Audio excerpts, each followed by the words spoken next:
بسم الله الرحمن الرحيم magacaygu waa Axmed Samow Maxamed kusoo dhawaada cashirkan waa cashirkii lixaad kaas oo aan uga hadli doono array wax kale ma array waa special variable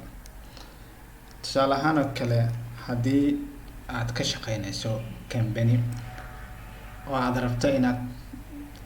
kaydiso ama programkaada uu ku kaydiyo customerska ka adeegta tusaale ahaan oo kale aad isticmaaleyso sida hadaan dhaho customer 1 equal aan dhaho tusaale ahaan oo kale Abdallah semicolon haddana hadaan dhaho customer 2 oo sidaan oo kale aan u isticmaalo variable customer 2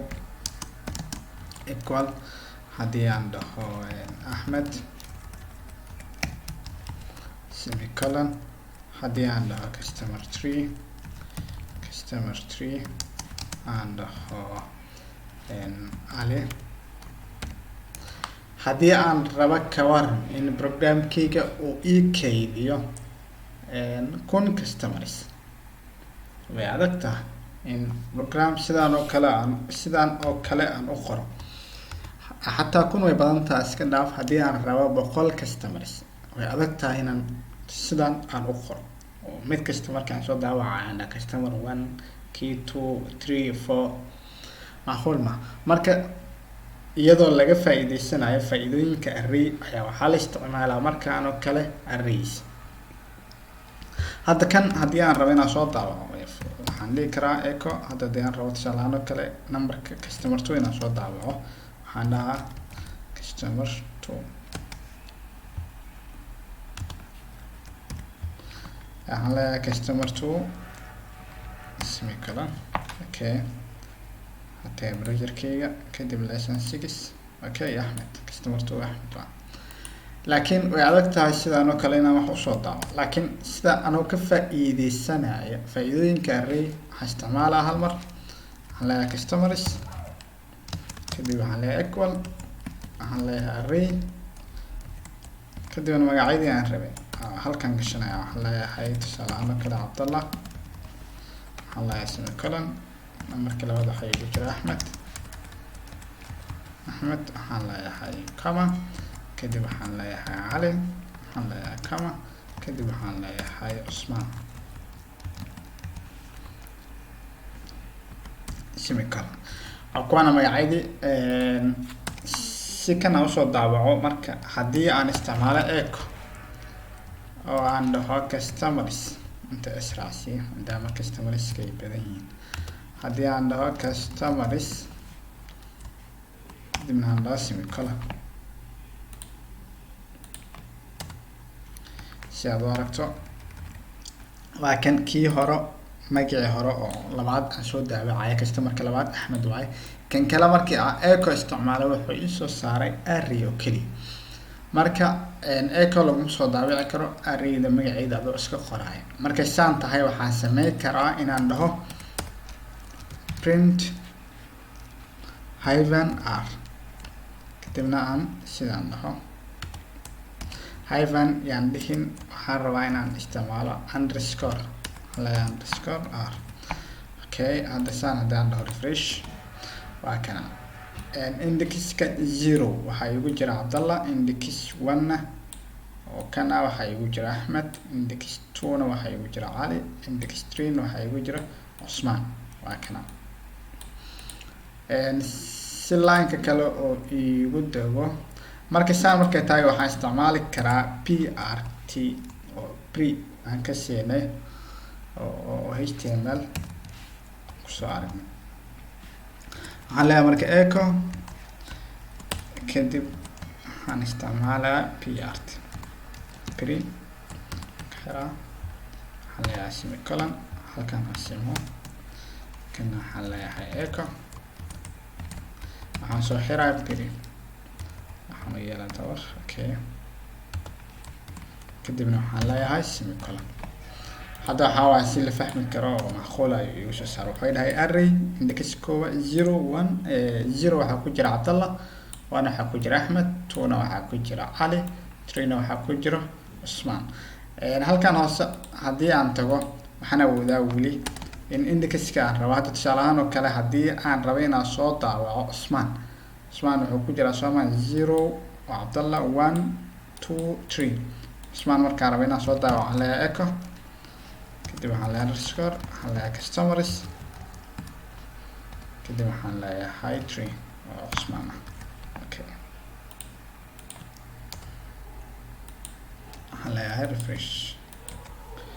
okay, 3 ima soo bixin inta 0 1 2 3. kana waxaan leeyahay customers.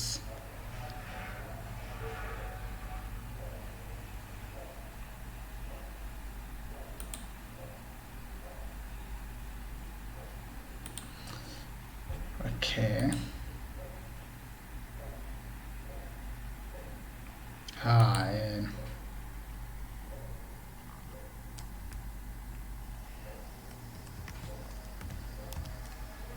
customers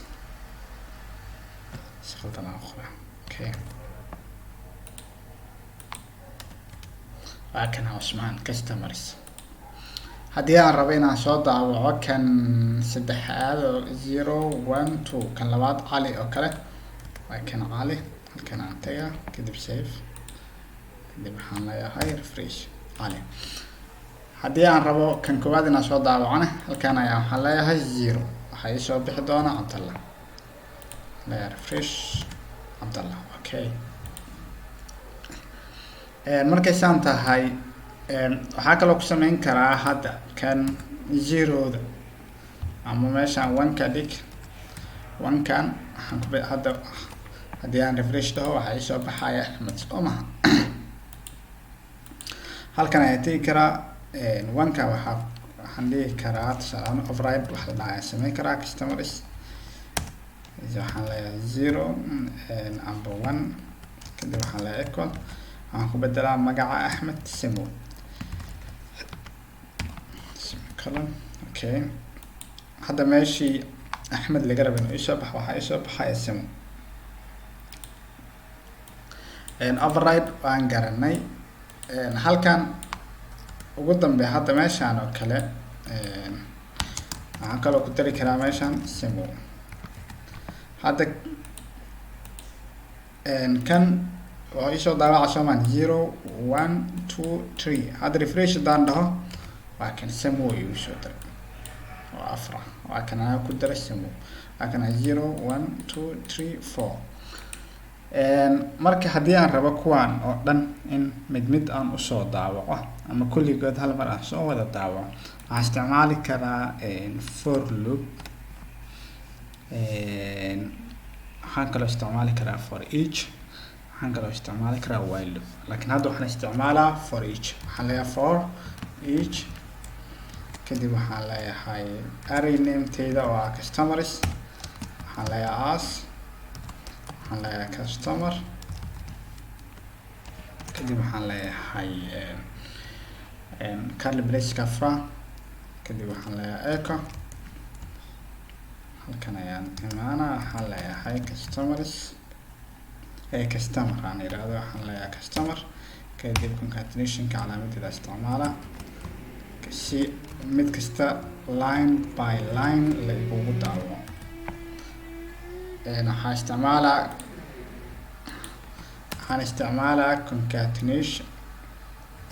isticmaalaa concatenation si mid kasta line by line la igugu daawaco, kadibna soo xir concatenation. okay, waxaan leeyahay refresh. waa kuwana Axmed kan inta waxaa igu qoran Axmed iyo Cabdalla. Axmed kan waa kii hore iska tiraa oo 1 ka ah, waa kana inta waxaan leeyahay refresh. waa kana Cabdalla, Axmed, Cali, Cusmaan iyo Simo. sidoo kale intana Cabdalla, Axmed, Cali, Cusmaan iyo Simo. waa kana waxaan isticmaalay for each. sidoo kale waxaan isticmaali karaa haddii aan rabo for loop, oo maxaan leeyahay halkan aan leeyahay for, ama intaan for each isticmaalo waxaan rabaa inaan tuso countiga. tusaale ahaan oo kale waxaan dhihi karaa halkan echo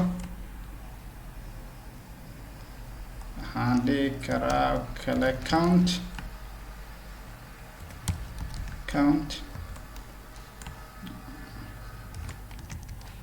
customers waa inuu isoo daabacaa 8 8 aan 0 1 2 2 3 4 5 waa inuu isoo daabacaa 5 waa kana 5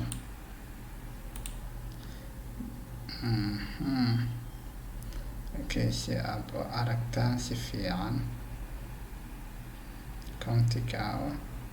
aad ka hormarisaa PR si line cusub kaligiis loogu daawaco PR kadibna concatenationka okay oo Cabdallah haddana ka bilaabmay intana PR kale ku dar dot PR kale kadib waxaan leeyahay refresh waa kana 5 oo ah 1 2 3 4 5 yani markii countiga oo kan soo wada daawacay waxaa laga wadaa lengthigeeda hadda meeqa way kan meeqa xabo way 1 2 3 4 5 laakiin index aan markii laga bilaabay 0 way ka bilaabay 0 1 2 3 4 hadii tris ahaan laakiin ana qato waa 5 countiga marka lengthiga arrayda dhan oo soo daawaca lengthiga arraydana waa 5 saas waaye kan hadda for each ka isticmaalay for loop ahaan oo isticmaali kara waxaan dhihi karaa meeshaan for each ka iska dhaafa for each ka dhan dhaafa kadib halkaan taga waxaan leeyahay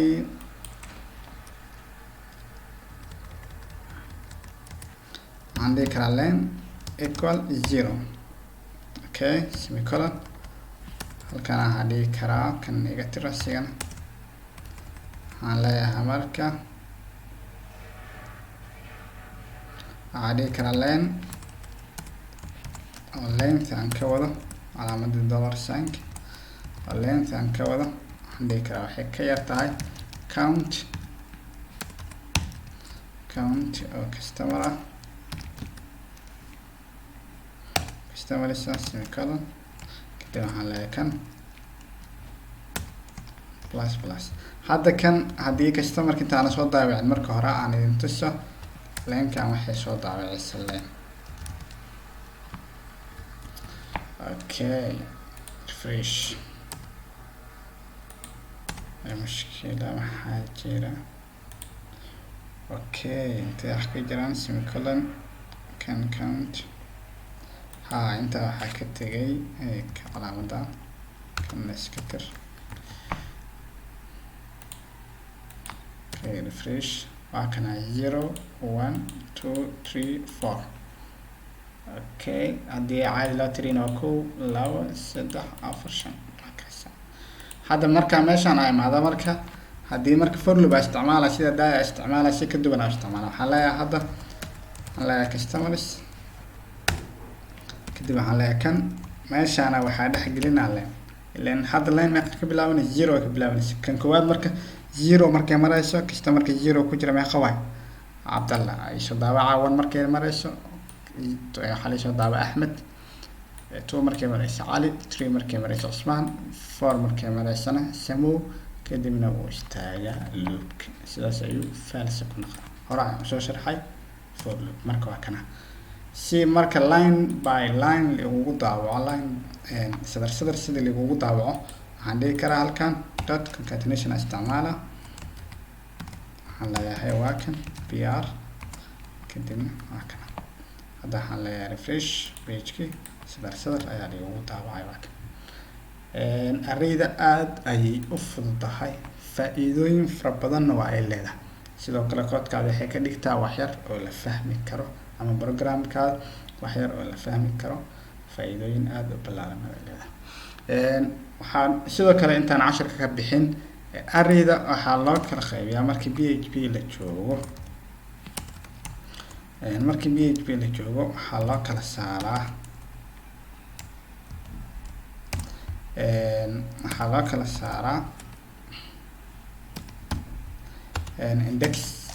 indexed array هذا قاعدنا index يعني index كبلابنا 0 1 2 3 كان indexed array لها sidoo kale waxaa jiro associative sidoo kale waxaa jiro associative array tan wax kala maahan waxay qaadanaysaa value iyo key value marka wax siinayso waa in key ay wadata hadhow marka wax soo daawacaysana keygi ayaa kusoo daawacaysa aad kusoo printer garaynaysa sidoo kale waxaa jiro multi-dimensional array inta badan waxaa la isticmaalaa kan marka aad rabto in dhowr row iyo dhowr column aad data ah soo bandhigto sida matrix oo kale laakiin casharka maanta aan qaadanay kulligiis waa kan indexed array ama indexing array casharkan waxaan rajeynayaa inaad fahantay oo aad ka faa'iidaysatay casharkan casharka xiga inta ka gaari doono waxaan idin leeyahay fi amaanillah wassalaamu calaykum ورحمة الله وبركاته.